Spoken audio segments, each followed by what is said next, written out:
તો નમસ્કાર મિત્રો, સોશિયલ મીડિયાની અંદર બીજો એક વિડીયો વાયરલ થયો છે. તેમાં તમે વરસાદ તો જોયો ઘણી વખત. આજે હું તમે જિંદગીમાં કોઈથી નહીં જોયું હોય તેવું વાવાઝોડું બતાવું છું, જેને જોઈને તમારા હોશ ઉડી જશે. મિત્રો જોવો વાવાઝોડું, એમાં એક બેન પણ ઉડી ગયા છે. હા મિત્રો, આવું વાવાઝોડું જિંદગીમાં ક્યારેય નહીં જોયું હોય. આખો વિડીયો પણ લાસ્ટમાં છેલ્લે હમણાં હું તમને બતાવીશ.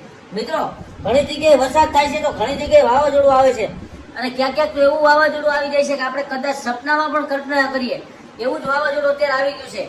અને આ વિડીયો કયા ગામનો છે એ પણ તમને હું કહીશ. તો દોસ્તો, સુરતની આજુબાજુના વિસ્તારનો છે તેવું લોકો કરી રહ્યા છે. અને આ વિડીયાની અંદર એટલું ભયંકર વાવાઝોડું આવે છે કે લોકોને હાલવું, ગાડી ચલાવી અથવા તો ક્યાંય જવું મુશ્કેલ થઈ રહ્યું છે. આની 150 પ્રતિ કલાકની સ્પીડ છે. આમાં મકાન પણ ઉડી શકે છે, આમાં ઢારિયા હોય ને જે ખેતરમાં એ પણ ઉડી જાય છે, અને પાકમાં પણ નુકસાન થાય છે.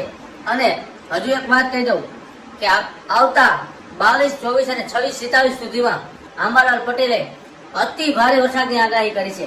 તો તમારા વાડામાં, ખેતરમાં કાંઈ પણ પાક હોય તો એને જલ્દી લઈ લેજો, નહીતર આવનારો સમય બહુ ખરાબ છે. કારણ કે હવામાન વિભાગે વરસાદ અને વાવાઝોડાની આગાહી કરી છે. ધન્યવાદ.